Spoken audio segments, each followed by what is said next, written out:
दोस्तों मैं जा रही हूँ आप लोग को एक विवाह गीत सुनाने लड़की का। दल दल गंगा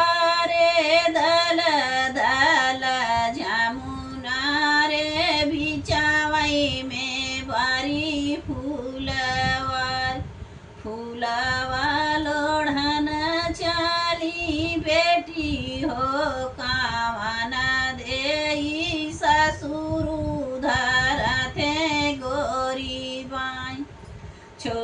छोड़ू ससुर रे मोर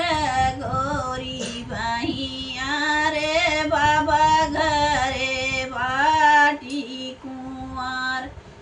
जब मोर बाबा रे दई कन्या दानावा रे तब हो भई बहुअर तोहर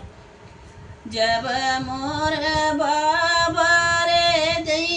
कन्या दानावा रे तब हो भई बहुअर तोहर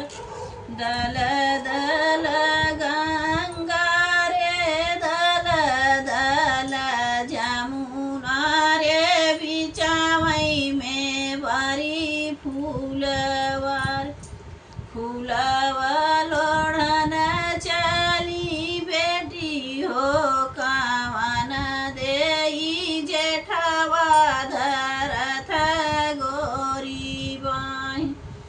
छोड़ू छोड़ू जेठवा रे मोर गोरी बहिया रे चाचा घरे बाटी कुंवर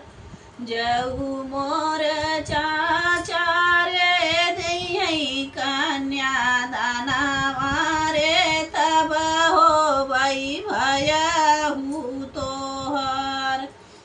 दल दल